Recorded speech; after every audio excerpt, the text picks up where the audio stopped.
Imagine being told that your opinion doesn't matter, that you shouldn't have the right to vote, and that your future should be decided for you by someone who hasn't even lived your life. That was the reality for women in the 19th century. So why are we seeing this same idea that women don't deserve basic rights coming into political dialogue today? This is due to a shift in something called the Overton window. The Oxford English Dictionary describes the Overton window as a set of perspectives acceptable by society for political dialogue at any point in time. Anything you can see through the window, we consider acceptable. Anything outside it, we don't. In the past, shifting of the Overton window has been incredibly beneficial to society, allowing for civil rights and universal suffrage. But what we're seeing today is shifting that's limiting people's rights.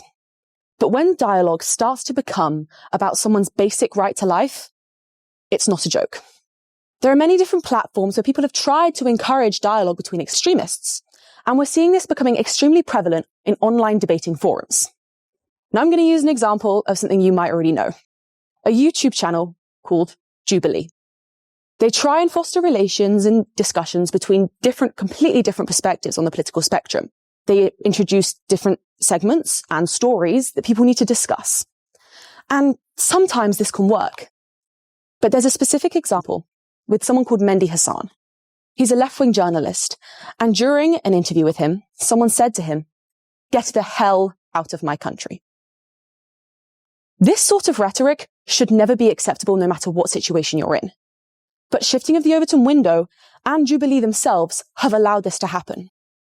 We're currently seeing the shift of the Overton window to the right, with sentences like, "Yeah, I'm a fascist," becoming basic forum. So how are we able to confront this movement and stop it from happening?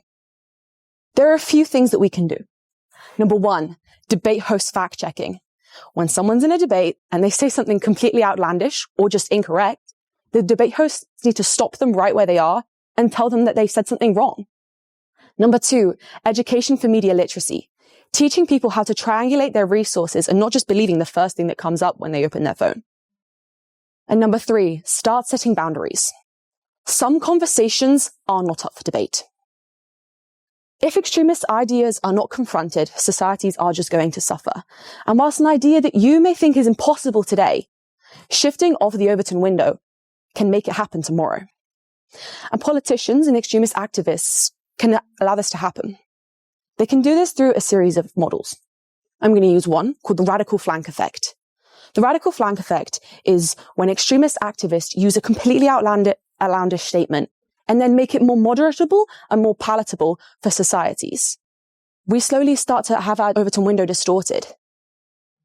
That's not mediation, that's manipulation. There's another strategy called the move the window strategy. I'm going to use an example of a UK politician, a theoretical UK politician. The politician will say, "I want to get rid of all immigrants." The public are going to reject this, right? But they can use this extreme perspective to put through policies that limit the amount of immigrants in the country. This is no longer a cooperation. But the thing to remember about shifting of the Overton window is that it's not happening in isolation of politics. Your phone, the thing you use every day, is one of the major culprits because extremist activists get a platform no matter where they are, and outrage spreads faster than reason.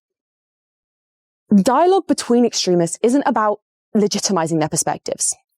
It's about understanding them and confronting them. Because the Overton window is always going to shift. But whether we allow it to shift us, to divide us, or unite us is up to us. Because let's be honest, you're not changing someone's entire political perspective in just one conversation. That's unrealistic. But maybe these conversations can help you understand why people think the way they think. That's going to help you in everyday dialogue. So every conversation we have is going to shape our future, one belief at a time.